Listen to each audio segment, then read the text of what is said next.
చేయాలంటే తెలంగాణ లేనినాడ కేసీఆర్ అనేట ఆయన మర్చిపోతారు. తెలంగాణ ఉన్నంత కాలం చిట్టినాయుడు గారు ఎంత ప్రయత్నం చేసినా కేసీఆర్ గారిని మరిపించే సత్తా మాత్రం ఉండదు. నేను చిట్టినాయుడు కథ ఎందుకు చెప్తున్నా అంటే నాకు ఎవరో కాదు మీ ఎమ్మెల్యేనే చెప్పిండు. రోజు ఒక కథ చెప్తా మీకు.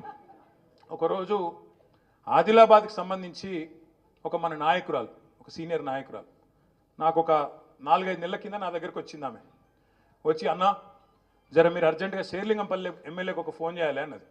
ఎందుకమ్మా అన్న, మావాడు అయ్యప్ప సొసైటీలో ఒక బిల్డింగ్ కడుతుండనా, ఆడ ఈ జిహెచ్ఎంసీలో చాపుతురట, ఎమ్మెల్యే చెప్తే ఇంటరట, జర ఒక ఫోన్ చేయన్నా అని వచ్చింది.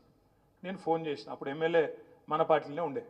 ఫోన్ చేసి ఆయన ఏం చెప్పిండు ఎరికైనా, సార్ జిహెచ్ఎంసీలు కాదు పాడు కాదు, అదంతా ఇక్కడ తిరుపతి రెడ్డి ట్యాక్స్ నడుస్తుంది సార్ అయ్యప్ప సొసైటీలో.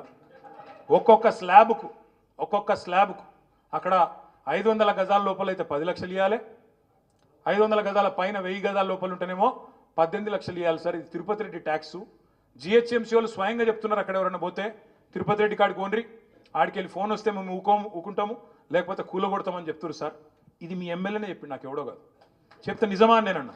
అవును సార్ నిజం సార్, మాదాపూర్లో ఆఫీస్ ఉన్నది, ఆయన్నే నడిపిస్తున్నాడు, మీకు కావాలంటే మాదాపూర్ ఆఫీస్ కాడికి తిరుపతి రెడ్డి ఆఫీస్ కాడికి పోతే రోజుకో 200 మంది కనబడతారు సార్ అన్నాడు. నేను అడిగిన, వాడు ఏమైనా ఎమ్మెల్యేనా, ఎంపీ, మంత్రి, వానింటికాడ ఎందుకుంటారా అని నేనన్నా. ఇక అట్లా నడుస్తుంది సార్, ఏం చేయాలి, మొత్తం చిట్టినాయుడు వాళ్ళ 7 అన్నదమ్ములదే రాజ్యం నడుస్తుంది మొత్తం అని మీ ఎమ్మెల్యేనే చెప్పిండు. అనగనగా ఓ చిట్టినాయుడు గారు, ఆ చిట్టినాయుడు గారికి 7 అన్నదమ్ములు, ఇక తలా దిక్కు అంచుకున్నారు. ఇప్పుడు తిరుపతి రెడ్డి అయ్యప్ప సొసైటీ మీద పడ్డాడు, కొండలరెడ్డి కొండల మీద పడ్డాడు, జగదీష్ రెడ్డికి సడన్గా 1000 కోట్లు వచ్చినాయి, ఆయన 1000 కోట్ల పెట్టుబడి పెడతాడట తెలంగాణలో. ఇంకో బామ్మరిదికి 1337 కోట్ల కాంట్రాక్ట్ నిన్న ముఖ్యమంత్రి గారు ఆయన డిపార్ట్మెంట్లోనే ఇచ్చిండు. ఇక మొత్తం ఎక్కడికక్కడ స్వైర విహారం చేస్తూ ఉన్నారు.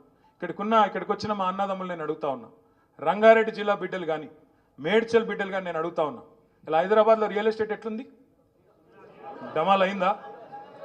తెలుసు రంగారెడ్డి జిల్లా వాళ్ళకి, మేడ్చల్ జిల్లా వాళ్ళకి, హైదరాబాద్ చుట్టూనే జిల్లాల వాళ్ళకి తెలుసు.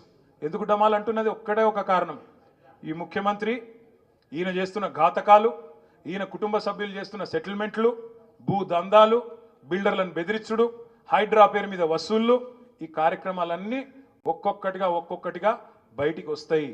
ముఖ్యమంత్రి గారు ఏం సంబరపడుతున్నట్టే, నాకు ఒక బుగ్గకారు దొరికింది, పైన రాహుల్ గాంధీ పిలుస్తున్నాడు, ఇప్పటికి 22 సార్లు వేయొచ్చిండండి ఢిల్లీకి. ఈయన చేసిన అతి గొప్ప పని ఏంటంటే 9-10 నెలల్లో 22 సార్లు ఎక్కే విమానం దిగే విమానం, చేసింది మాత్రం ఏం లేదు. గట్లున్నది కథ. ఒక్క కొత్త పథకం లేదు, పెన్షన్ పెంచింది లేదు.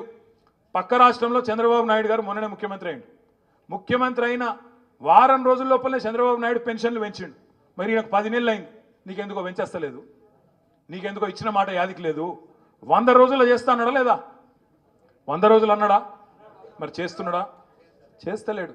అందుకే నేను మీ అందరితో ప్రార్థించేది ఒకటే, మనకు తాత్కాలికంగా కొంత ఇబ్బంది ఉండొచ్చు, ఎమ్మెల్యే వేయండి కావచ్చు, గెలిపించిన కార్పొరేటర్లు కూడా కొంతమంది జంపు కావచ్చు, మీకు బాధ ఉండొచ్చు, కొంత ఇబ్బంది ఉండొచ్చు.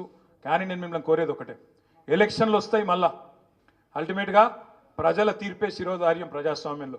అవి కార్పొరేషన్ ఎన్నికలు వస్తాయి, అదేవిధంగా శేర్లింగంపల్లి ఉప ఎన్నిక కూడా ఖచ్చితంగా వస్తుంది, మమ్మాటికి వస్తుంది. మీ దానిలోకెళ్ళే కొత్త వాళ్ళు ఎవరు రారు, మీ దానిలోకెళ్ళే ఒకరు తప్పకుండా ఎమ్మెల్యే అవుతారనే మాట కూడా నేను మీకు విజ్ఞప్తి చేస్తా ఉన్నాను. కార్పొరేటర్లు కూడా 10 మందిని చాకుల్లాంటి కార్యకర్తలను, చాకుల్లాంటి నాయకులను, పోయినోళ్ళ జాగాలు కూడా 10 మందిని తప్పకుండా కొత్త కార్పొరేటర్లను చేసే జిమ్మెదారి కూడా పార్టీదే, మేమందరం కూడా తీసుకుంటాం. ఇప్పుడే అక్క చెప్పింది, సబితక్క చెప్పింది, కృష్ణారావు గారు చెప్పినారు, మిగతా సోదరులు కూడా వేదిక మీద ఉన్న వాళ్ళందరం మీకు ఒకటే మాటిస్తూ ఉన్నాం. శేర్లింగంపల్లిలో ఇంకొకడ హైదరాబాద్లో ఎక్కడ మీకు కష్టం వచ్చినా, ఎక్కడ మీకు ఇబ్బంది వచ్చినా క్షణాల మీద, ఎందుకంటే అందరం హైదరాబాద్లో ఉంటాం, క్షణాల మీద మీ దగ్గర గురికొస్తాం.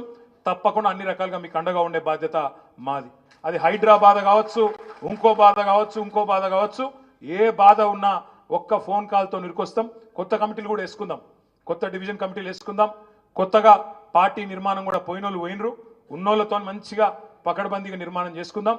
కానీ కొంతమంది చెప్పంపుతున్నారు, ఇప్పుడే కృష్ణనే చెప్తున్నాడు, తప్పు చేసినామన్నా మేము ఇలా పోయి బేకార్ అయిపోయింది కథ, మేము కూడా వస్తాం, జర మమ్మల్ని కూడా క్షమించండి, చేర్చుకోండి అని కొంతమంది చెప్పంపుతున్నారని చెప్పిండు. చూద్దాం, వాళ్ళు నిజంగానే బుద్ధిమంతులు, ఎవరైనా బుద్ధిమంతులు ఉంటే చూద్దాం. ఇక బుద్ధిహీనులు, పనికిరానోడు, మనకు ప్రజల ఆల్రెడీ ఖర్చు అయిపోయింది అనుకుంటే ఇడిచిపెడదాం.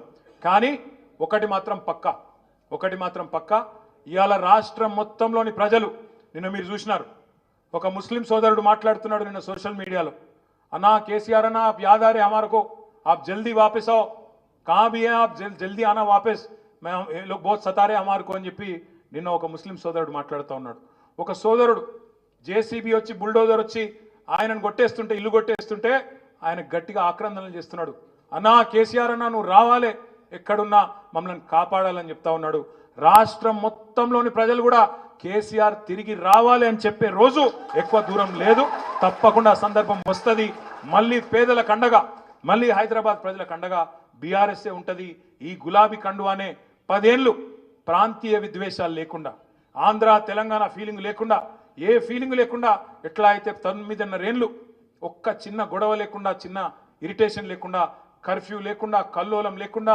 హిందూ ముస్లిం పంచాయతీ లేకుండా అన్నదమ్ముల్లాగా ఎట్లయితే హైదరాబాద్లో బతికినామో భవిష్యత్తులో కూడా అట్లే ఉందాం పేదవాళ్ళని కడుపులో పెట్టుకొని చూసుకుందాం వాళ్ళని కాపాడుకుందాం పెద్దవాళ్ళను పెట్టుబడిదారులను కూడా తెచ్చుకుందాం తద్వారా ఐటీ విస్తరణ కావచ్చు ఇంకోటి కావచ్చు అది మన వల్లనే సాధ్యమైతే తప్ప ఈ చిట్టినాయుడు అండ్ కంపెనీ వల్ల మాత్రం కాదు అనే మాట కూడా మళ్ళొక్కసారి మీకు తెలియజేస్తూ ధైర్యంగా ఉండండి డివిజన్ల వారీగా కార్యక్రమాలు తీసుకుందాం మళ్ళా శేర్లింగంపల్లిలో కూడా డివిజన్ల వారీగా మీటింగులు పెట్టుకుందాం మీ అందరికీ ఇప్పుడు కృష్ణారావు